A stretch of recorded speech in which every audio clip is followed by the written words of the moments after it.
Welcome back to iGen Politics. This is a podcast that makes politics engaging and relevant for all generations. This is Victor Shi. I'm currently a sophomore at UCLA, was elected as the youngest delegate for Joe Biden, and also co-host this podcast. And I'm Jill Wine-Banks, Victor's co-host and the author of The Watergate Girl, as well as being an MSNBC legal analyst. I'm also the person who wears #Jill's pins. And today's pin is pretty obvious. It is in support of Ukraine in the unjust war that Russia has started with it, and as the champion of democracy, not just for Ukraine, but as the country that is standing between Russia and the rest of Europe and the rest of the world. So I'm supporting Ukraine. Regular listeners and viewers of this podcast will know how much we try to raise awareness about the state of cable news in this country. We've had on anchors, journalists, and analysts who you watch regularly on MSNBC, CNN, and even Fox News. But rarely do we have someone who has seen the inside view of all three networks. That makes our guest today someone who can provide insight into the differences between the networks, how we can reform cable news, and what the future of journalism and cable news might be. I think it's going to be a really enlightening episode. Essie Cupp is our guest today, and she is a fascinating person who is currently with CNN. She has been a lifetime conservative Republican. She has, before being at CNN, she was with MSNBC. Before that, she was with Fox News. She also has written her entire time since she got out of college, many newspapers and other magazines, and she brings a lot to bear on our discussion about what the world is today, what cable news is, what the issues of the day are, and we are really looking forward to hearing from her about the Republican Party and how Trump has changed it. So thank you, Essie, for being here today with us. The pleasure and honor are mine. Thanks for having me. Thank you so much. So let's begin with an interesting fact about you. So while you were at Cornell for undergrad, you were actually an art history major. I'm wondering how you got from that to journalism. Many college students, including me, are interested in hearing more about that. And I guess so is Jill's husband, because he was a philosophy undergrad, but ended up owning an Asian antiques and primitive art gallery. So maybe talk a little bit more about that and then how you got to journalism from there. Well, it's odd that you don't see the straight line from art history, political, columnist. But no, listen, I got to college like many college kids. I didn't know exactly what I wanted to do. I had always loved art, and I knew I wanted a career that involved a lot of writing because I liked writing, and that came very naturally to me. And so I started with art, but I also interned at the college newspaper freshman year. And that's where I fell in love. And that's where I decided I would get my education. And so I spent the next 3 years, because I graduated early, 3 years, all of my college at the Cornell Daily Sun, where I was first a writer and then ended up being an editor. And art history was great. I still love art, but the writing and the college newspaper was where I got my real quote unquote degree. And that's where I decided what I wanted to do. So I'm wondering, do you think majors actually matter? I know I talk a lot to my peers and they always fret about which major they want to choose. Do you think majors matter more than experience, or does experience matter more than your major? I'm sure it depends on what you're doing, right? Like, I don't think you can be an architect, just by like venturing out into the world and becoming an architect. I think you do need that training, of course. Mm-hmm. But I think if you go to a really good, in my case, a good liberal arts school, because I wasn't going into engineering, then listen, you learn to write, you learn to read critically. These are all really important things for whatever you're going to do. I don't think in my case, my major was important, but I spent most of my scholarship at Cornell, my scholarly time, writing papers. All my exams were papers. So 20-page papers was a norm, was normal for me. And then I went to grad school and that was all papers and writing. And so that certainly helped in my future career. If I had to start writing as someone out of college with very little experience writing. Obviously, that wouldn't have worked out well. But, I think it probably depends on what you want to do. Yeah, for sure. And what was your first job out of college, and how did that lead to what came next? So I don't know if I was lucky or unlucky, but like I said, left college a year early. And that was lucky because when I left in 2000, I could still get a job in the .com world. And so I got an awesome job at a place called drinks.com, where I was an editor writing about bars and cocktails and restaurants. And it was great as a 21-year-old. But within 4 months, it folded because the .com bubble burst. And so the next few months, I freelanced writing everywhere. I mean, literally anywhere that would have me. I wrote for the Bond Buyer, some financial newspaper that I'm sure I was unqualified for. I wrote for travel books. I wrote anywhere I could. And I wrote PR copy because I just wanted to write. And jobs, like I said, were tough to come by right then. And then eventually, like a year later, I got a job at the New York Times. And I was there for 8 years and sort of carved out not only a journalism career, but a political career while I was there. So it sounds like a pretty direct line from what you did in college, now that we're hearing about the newspaper and your love of writing. And you did get published in a lot of publications. I mean, almost every major publication that you could possibly have written for, you were published in. What were some of the biggest issues that you were writing about then? Yeah, well, I mean, to your earlier point, I was voracious. I wanted to be published, and I wanted to be published anywhere. And it's tough to get published when you don't have clips, or your only clips are from your college newspaper and you're competing against kids who interned at, New York Magazine over the summer and they have clips. It was tough. So I was very persistent, and I was mostly writing about politics, but also the intersection of media and politics and culture and politics. And so I was reaching out because I was starting from a center-right place. I was reaching out to places like Human Events and Town Hall, right-leaning publications, but eventually, the New York Daily News and Washington Post, New York Times, eventually when you get enough, I guess, credibility as a writer, some more doors open. And I was relentless. I wanted to open every single door that would have me. So, I mean, I wrote sports. I wrote for Sports Illustrated and Maxim and NASCAR. And if a door was open, I wanted to walk into it and write. So I explored a lot while I was kind of coming up. Did you have a specific assignment at these newspapers? I mean, what was your role specifically? No, I'm mostly freelanced. I started getting jobs. I got a regular column at Town Hall. I had a regular spot in Politico kind of early. And then Sports Illustrated gave me an assignment. I was meant to go into sort of quirky sports venues and cover them. So I covered like bull riding and fencing. Wow. And really fun. I mean, fun stuff. I thought that was really super fun. That was an assignment.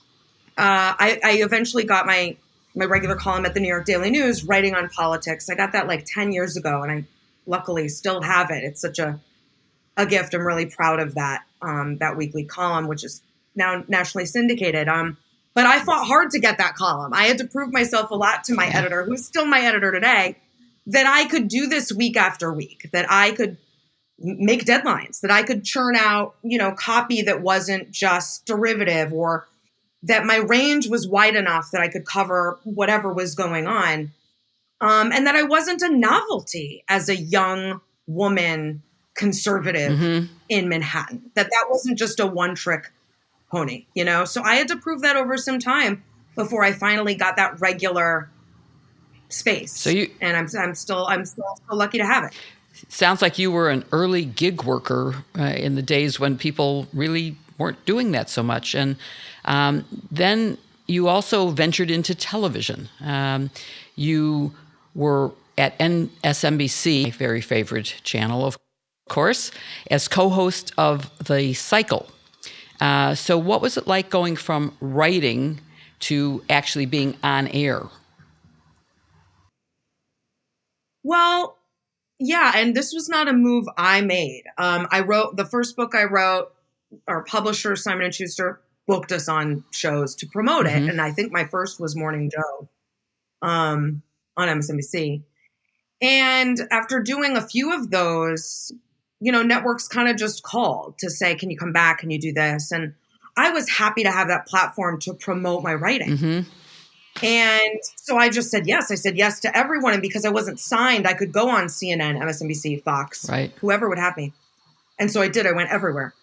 I did The View. I did Bill Maher. I did Al Jazeera. I mean, I could tick down the list of odds and ends I did. And eventually, I don't know, I cobbled together like a little brand of sorts, this suite of jobs from writing to TV. And I got some radio jobs as well. And I mean, eventually the broadcast part, which pays better than the print part, let me tell you, just kind of became the full-time gig. And I've always said yes to TV and broadcast as long as I could continue the writing. And that means writing for television. I write my own scripts, and I've, on all the shows I've had, I've always written for myself. And I continued, my print writing as well. So as long as I could do all that, I was really open to it. And, here we are.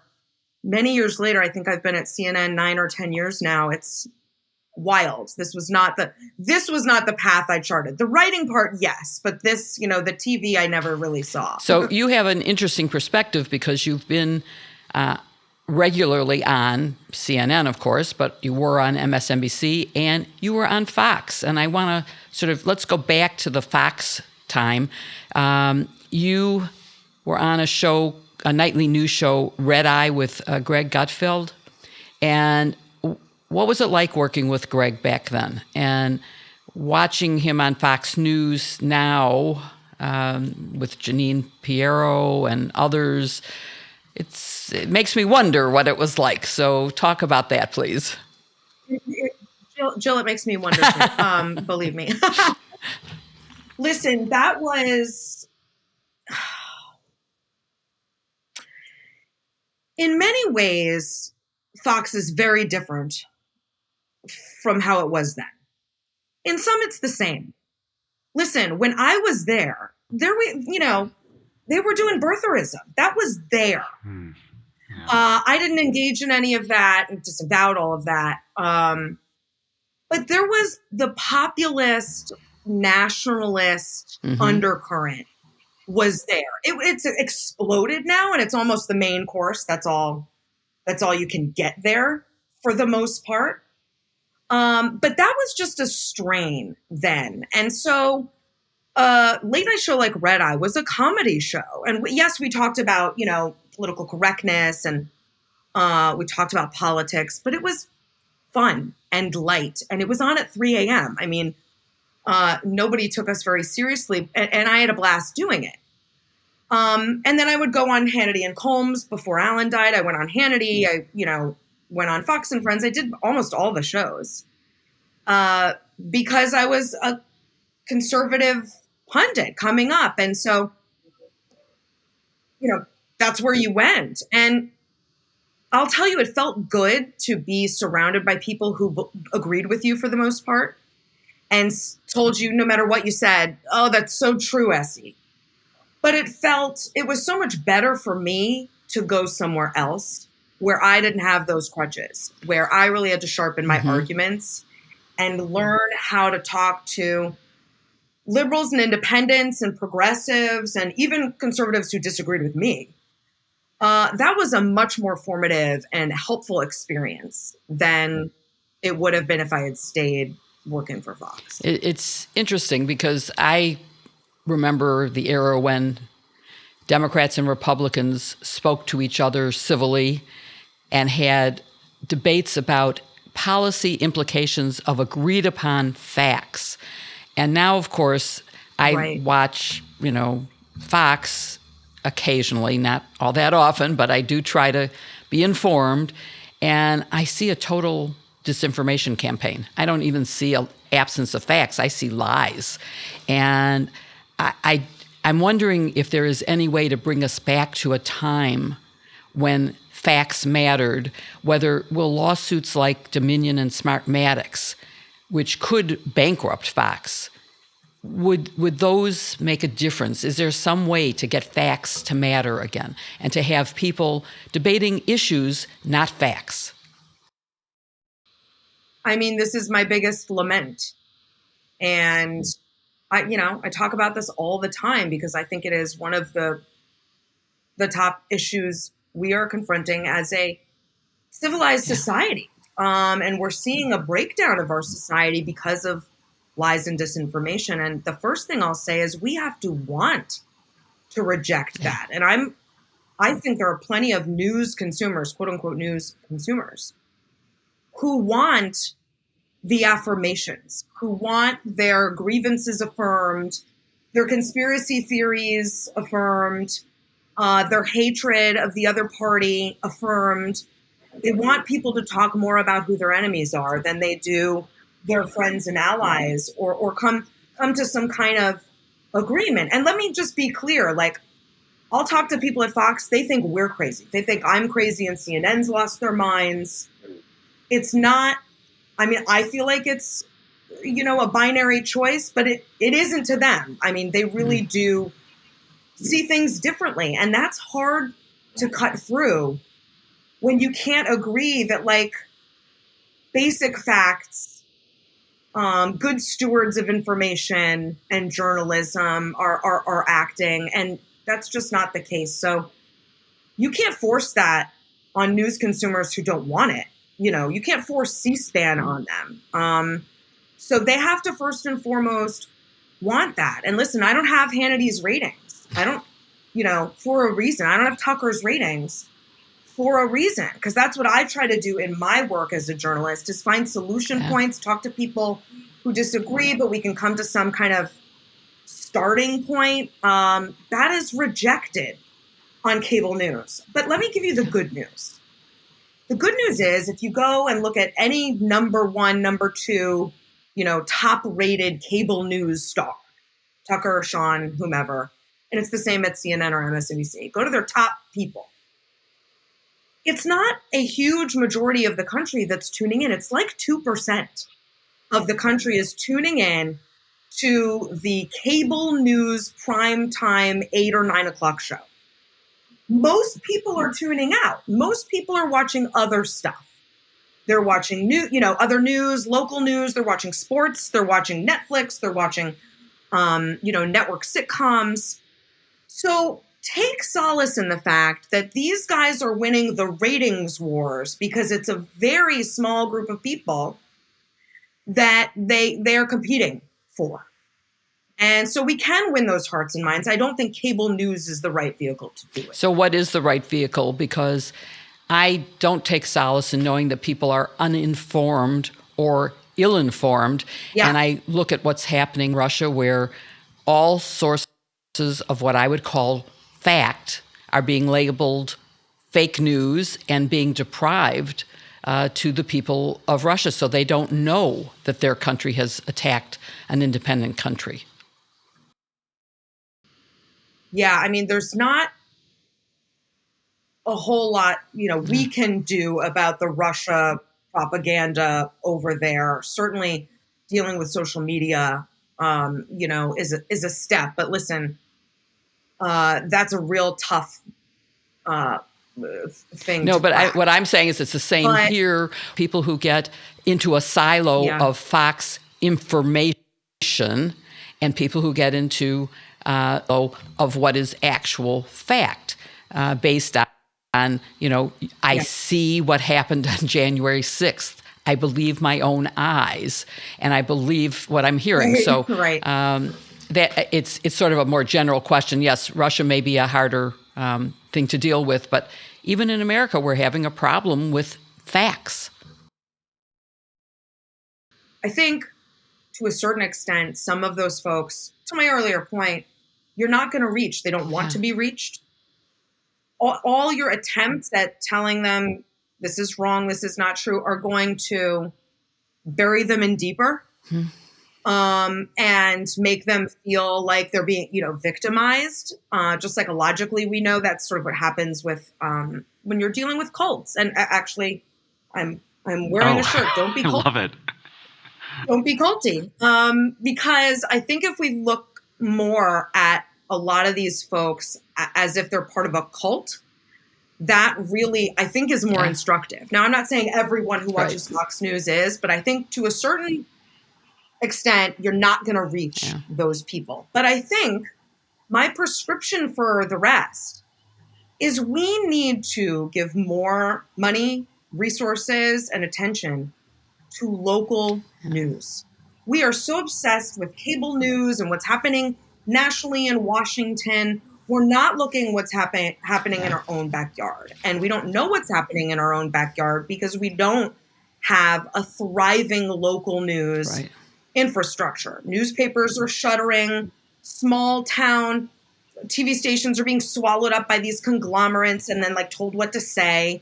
If you don't pay attention to what's happening on your sanitation board and your school board, you're really missing what's most going to affect your life.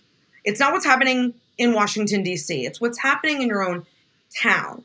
And the people holding your local representatives accountable are local news journalists. And let's not forget, local news can become national news very quickly. Just look at Jeffrey Epstein, which was covered by the Miami Herald and turned into a national, in fact, international story. The Boston, priest scandal, spotlight. Jerry Sandusky, the Penn State story, was covered by a local newspaper and blown wide open. All these stories matter to everyone, but they start with local news. And so I think if we pour more attention into local news will pay out in dividends in terms of reorienting what our focus is and what our priorities are. And it's not following some doomsday cult off into the hinterlands led by, an aggrieved former president. That's not it. I so agree with you on the local news point. And, just as a student, I'm wondering what we can do in the classrooms. I know Illinois was a state that passed an information literacy class or a news literacy class for all students to take. I'm wondering if you think that might be beneficial for young people as they come up and they consume news. I think you think that there should be more of these type of news literacy, civic literacy, civic, classes. Yeah, I don't know. In Illinois, was that in college or what? I think it's actually high school. Or was it middle school, Jill? Yeah. High school? Because I think college is too late. I think high school might even be too late. I think you have to start in middle school when, you have your first current events class or your first sort of, I mean, that's when I had mine. I had, in sixth grade, my first world events class, and we read newspapers. And I think that's when you have to start engaging people and teaching kids about disinformation and propaganda and how to critically, not just read, but critically find news and not news that just confirms your biases. Right. Not so sure if my generation knows what newspapers anymore, but hopefully we can bring that term back to the forefront. So I want to move into your time at CNN. So you actually joined CNN on a new version of Crossfire, which is a show that no longer exists, but was a very interesting concept. Can you explain that program for our audience? Well, so mine was a reboot, and I had grown up watching the original Crossfire. Jill, I'm sure you remember with, just the best of the best journalists and Washington politicos, and they got heated. I mean, they could yell at each other, but at the end of the day, this is how I've always described how a panel show, right, with regular guests should go, because I've had several of these now. I've said the audience should know mom and dad are fighting, but they're not getting divorced. And you can fight, have fights. But if the audience thinks when the cameras go off, you guys storm off into your separate rooms and you hate each other, you don't talk anymore, that's uncomfortable, that's unsustainable. They want to know that when the cameras are off, you guys can still go out and have a meal or go back to work the next day and have normal conversations. And so that's what we tried to do at Crossfire. And I was close with all my colleagues at Crossfire, as I was with my colleagues on MSNBC at the cycle, where I was the lone conservative. And then there were three, left of center guests. So I firmly believe in that format. I love a debate show when it starts with mom and dad aren't getting divorced. And the point is to make good television, but also to find some agreement points, to solve some problems. If you're just highlighting how broken everything is, I'm not sure what service that provides to anyone. So if you're doing those things, I really believe in that. And I am shocked that there are no debate shows on cable news in prime time at all right now, because that's all there was back in the day. And I think we should return to that. I think people want to see these arguments debated civilly and, with nuance, and to find some solution points. Do you think that's possible now? Well, cable news executives have to want to take that risk.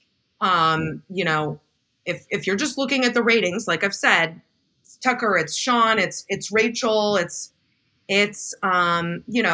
personalities who are just telling you, here are my thoughts and my thoughts alone, and I really hope you agree with them. And they do. Audiences do. That's why they're there. Oh, and I'm not excluding CNN. Don Lemon, is also an opinion host. And, it feels like the network executives are all in on that. But I really think there's room to have a panel show where you represent a number of different ideas, nuanced ideas, because even if I just tell you today that I'm a conservative, well, you don't know what that means anymore, because you wouldn't know that I'm an anti-Trump conservative and I've completely rejected where this Republican Party has gone and is going. And, I've got more fans on the left than I do on the right now. So even that doesn't give you the full picture. You really need a couple perspectives, more than a couple perspectives represented. So I think if there was someone willing to take a risk and try that out, I agree with you. I remember back to the days of Gore Vidal and Buckley. And it was a full conversation, very educational, because you got to hear a reasonable presentation of facts and information and why someone chose a policy on the conservative side or the liberal side. So I'm all with you on that. Sorry to interrupt, Victor. No, you're all good. I think this is the perfect segue to your current show on CNN. You explore the intersection of politics and media with newsmakers, politicians, and journalists. You try to have a wide range of perspectives. I'm wondering then, do you have a line in terms of who you're going to have on? And if so, how do you draw that line on your show? Yeah, so just as a point of fact, the current show is not on the air right now. COVID kind of came along and we had regular news briefings during my hour, which bumped us. And then there's just a lot of kind of moving parts right now at the network. So my show's not on anymore. But I do an online version for CNN.com, which doesn't have any guests. But what the show efforted to do was only invite people on that I respected. I didn't have to agree with your opinion to respect it. And I didn't like having people on just to embarrass them or just to gotcha them or to point and laugh and say, see, look how stupid this side of an argument is. I never wanted to do that. So if I had someone on, whether it was someone on the far right I disagreed with or the far left I disagreed with, I still wanted you to hear their opinion and hear us kind of talk it through. And I was real careful with that. But I was lucky. I had that liberty. By the time I had my own show, I could say, I don't want this guest on, or I want this guest on. Sometimes, when you're given a show and other people are involved, the bookings happen and you don't always get to say, this isn't the right person for this show. Or, this person's going to make it a mess. So I got really lucky when I finally had, some control over the way my show ran.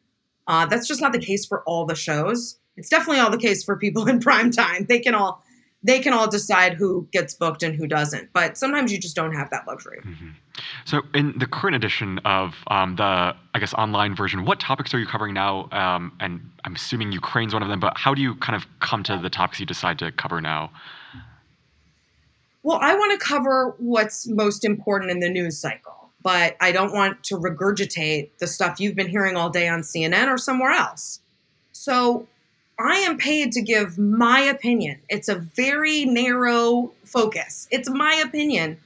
And I do that from a very informed place. I source my stories. I use journalism to do it. But I try to find something within the major news of that day about which I have a very strong opinion. And that I see some injustice or hypocrisy or inconsistency or something that's not being highlighted that I think is really great. That's kind of where I live. And so that could be Ukraine. I've talked about Ukraine, of course. I'm talking a lot about Syria now because I covered Syria for now 11 years. And obviously we're seeing some echoes. That's politics. I covered the State of the Union, of course. The day-to-day of politics and policy, but it's also culture. And I cover a lot of where Trump is taking the Republican Party, because I think that's a really scary and dangerous place. Yeah. Let's talk about the Republican Party. I've read that you consider yourself to be a log cabin Republican. That's a term that I had never heard of, so I researched a little bit about that. And it's a really interesting term. I'm wondering if you can explain that term for our audience and why specifically the fight for LGBT equality. Yeah, so log cabin Republican really defines someone who supports gay rights and gay marriage. And it's an old term. I think it came about in Reagan's time. But I have always been a gay rights proponent because I basically grew up in a gay community. I danced professionally with Boston Ballet. All my male friends were gay. It was a very... I didn't know any different. So when I learned that people didn't like my friends or didn't think my friends should have the same kind of rights that I did, I was shocked. And so, I mean, it never made sense to me, only because I was exposed to it very young and didn't know any better. And then as I grew into my conservative politics, it was only reaffirmed. I think conservatism and wanting the government out of your private life really goes hand in hand with supporting gay rights. And then as a conservative, if you think marriage is a great institution, and I do, well, why wouldn't you want any two people to enter into it and want the economic stability of marriage and family and all the great things that come with it? So it never felt disconnected from my conservatism, even as, Republican Party and conservatives disagreed with me. I will say, Democrats did too about 20 years ago. So it was not just that the right hadn't gotten there yet. A lot of people hadn't gotten there yet. And so for me, that's always felt natural. And any policy arguments I could make around civil unions versus marriage were, very specific to policy. But it just never felt inconsistent with my politics to me. Yeah, and we've seen Republicans come out against this very idea, at least now. I'm wondering what it makes you feel to see Republicans like Ron DeSantis, I guess, pass bills like the Don't Say Gay bill down in Florida. It just feels so punitive. It feels so mean. And I feel the same way about anti-abortion bills, because I'm pro-life, but I still believe that we should fight for the health of mothers. We shouldn't punish them when they're raped. We shouldn't punish them, period. And all of these far-right Republican Party culture war bills to me right now seem punitive. They're not backed in any kind of conservative underpinning philosophies. They're just to punish. And that's disgusting. No, I mean, you can address all the reasons why the bills are bad, forcing people back into the closet. I know what happens when that happens, tragically. Um, and, all the I think, bad stuff that's going to come out of Texas laws where you have citizens arresting other people for getting abortions. I mean, you can talk about practically the damage those bills will do. But just on a higher level, all these people want to do is punish. And it's mean, and to me it does not feel conservative. It definitely doesn't feel Christian. So you but mentioned something that I didn't want to interrupt while Victor and you were talking, but first of all, in all our research, we didn't find out that you danced professionally with the ballet, and so I definitely have to ask about that. But I also want to make the point that people now know gay people, and that's what's changed the attitude about LGBTQ, about same-sex marriage, is we know people, and we say, well, yes, they're nice people. So, as you said, they didn't like my friends. That made a difference. But talk about your dancing. How did that happen? Yeah. Oh, gosh. Well, the short story is it's first grade, and all my friends have after-school activities, and so I have no one to play with. And so my mom said, what do you want to do? I said, I have no idea. She said, well, there's a ballet school in town. So she signed me up. And little did we know that it was this Russian Vaganova, like the most intense kind of ballet you can do. I'm on point shoes at 7, like super intense, no talking, all instruction in Russian and French. And so you'd think that would turn me off. No. I got real sucked in to the competitiveness of it, the discipline, and I just always wanted to get better. And so from 6 or 7 on, it was my life. Eventually it was 6 days a week, all year. We did it summers. I went to special classes. I had to leave school early for rehearsals, for performances. It was my life. And quitting when I did, like literally right before college, was one of the hardest decisions I'd had to make. Yeah. And it was absolutely the right one. Absolutely the right one. And I didn't look my back favorite cultural event is ballet. And I only took till I was in, I think I stopped at the end of grade school. Because I knew I would never be good enough to do. But I was taking classes 4 days a week, and then the 5th day was piano lessons so that I would be more musical, and the 6th day was Girl Scouts. So anyway, back to, yeah.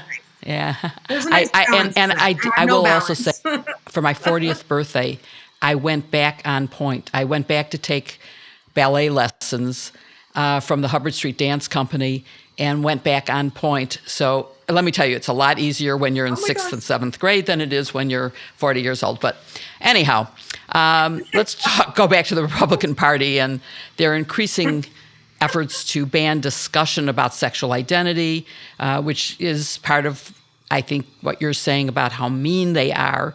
But they're also banning books and running on critical race theory that doesn't exist in grade schools. It's a legal doctrine. It's taught in law school. So it's dividing us on cultural issues. And what's your take on this, and what can we do about banning books? I mean, to me, banning books is the worst. And using critical race theory as a talking point is hideous. So I don't know where it began, how we end it. Why did Trump pick this up? Why did the Republican Party take it on? What can you tell us? How can you inform us on this? Well, the point is always division. The point is to divide us. And that is not just a feature of cults. It's a feature of autocracies. That's what strong men do. Because when you can consolidate power and have yourself as the only trusted source of information, then you can very easily control people and tell them, don't believe your lying eyes. about anything you see except what comes out of my mouth. So it's very scary. But the point is the division. So pick your issue, whether it's these idiotic book bans, which I can't believe those words are coming out of my mouth right now in 2022, book bans, or Confederate statues, whatever. Pick your thing that Republicans have glommed very unseriously onto. The point is the division. The point is the cruelty. The point is to get people mad at each other. And a leader would have said, this is terrible. No, let's not do this. But Trump wasn't a leader. Trump preyed on this, stoked it, fomented it, told people, your neighbor is the enemy. Your neighbor is why you don't have a job. Your neighbor is why, your schools are bad, or whatever it is. He's responsible. Go get him. And sometimes that meant the neighbor was someone who didn't look like you. Sometimes it meant the neighbor was an illegal immigrant. Sometimes it meant the neighbor was a woman. Whoever it was, they're responsible. Go be mad at that. That's not what leaders do. But that was the Trump doctrine. More than anything else, that was the Trump doctrine. And so it's been very disorienting for Republicans and conservatives like me, who grew up with policy, around policy issues like limited government, lowering the debt and deficit, lowering taxes, a strong national defense. These are the things that animated me. Those issues are done. Literally at the last CPAC, the words debt and deficit did not appear on a single panel. Not a single panel. Like, I went to several CPACs. I grew up going to CPACs. And you could find 100 panels on the debt and deficit. And, that was kind of the bread and butter. And that's all been jettisoned because Trump doesn't care about the policies. So interesting. He just cares about it seems division. Very true to me that it is division that is driving people. It also, I remember when Republicans were for personal responsibility, blaming someone else. And boy, okay, so I guess we all get it. Yeah. That's a good one. Okay, so you've made clear why you are not a Trump supporter and why you are an anti-Trump Republican. What's your message to fellow Republicans, and how can we communicate in a way that will show what I consider to be an existential threat to democracy and freedom, as we both, as me as a liberal, you as a conservative, would agree upon? I mean, there are many points where we do come together, and those are eviscerated. So what's the next step? Well, first of all, I long stopped giving advice to Republicans, giving a message I mean, that's deaf ears. And listen, as far gone as I think they are, they think I'm just as far gone, like I said. But I think what you just said is really important. I think this is an existential crisis. It might not even be existential anymore. It might be a very real crisis where democracy itself is on a precipice. And the idea that this experiment might fail, to me, does not seem incomprehensible. I watched people willingly try to break democracy on January 6th. They weren't there to just, start trouble. They were there to break democracy, overthrow a democratic election. That's basically the whole ballgame, guys. The elections have to be believed. When we vote, we have to believe our vote will count. If that goes away, that's really the whole thing.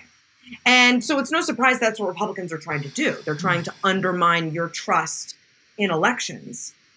And so to watch people try to break democracy, break America, I don't know how you watch that and think we're not in real trouble, because they're going to try again. And when you don't have two major parties that are strong and at their best, bringing their best ideas to the table and competing in a marketplace of ideas, and when you don't have that, when you have this lopsided political system now where we have a strong Democratic Party bringing lots of ideas to the table, many of which I won't agree with, but they're bringing real ideas to the table. And you have a Republican Party that has abandoned not just all of the conservative political principles that used to hold it up, but what it means to be American, what democracy is. All of that is gone. You don't have any of the checks and balances that keep a democracy together. So I think it's a very precarious time. Summarizes. No, it's a little downbeat, but Sorry. It is encouraging that you, as a conservative Republican, are willing to admit that and to think about how do we address it. And that's what we try to do on this show, is to bring ideas to the fore and to have a discussion with people that have different perspectives. And that's how things, I still believe in bipartisanship. I believe in compromise. I don't think that having it all your way is the answer. We have to be able to live in a diverse community. And, we're seeing, as we're recording this, a war in Ukraine, which is about a independent country being taken over by an autocrat who will kill all of their freedoms. And, we're sending our support to them as much as we can, and hoping for the survival of democracy here as well as in Ukraine. So we thank you for your insights. It was really fascinating, and I'm glad that you're on television, not dancing ballet, because you bring a lot to there, but maybe someday go on point together. Me too. Okay, well, Jill and Victor, thanks so much for having this discussion and for having more of these discussions. I still believe in them, and I appreciate you guys asking the questions. Thank you so much for listening to this episode of iGEM Politics with S.E. Cupp. It was so interesting, and we hope you enjoyed it very much. We'll be back next week with another episode of iGEM Politics, but in the meantime, you can review us on Apple Podcasts and rate us there. Also, be sure to follow us wherever you follow your podcasts, and also we are on YouTube. So if you're on YouTube watching this, you can like us and press the subscribe button and get the notifications every week, because we're here every Wednesday. So be sure to subscribe, follow, and like, and we'll see you next week for another great episode of iGEM Politics.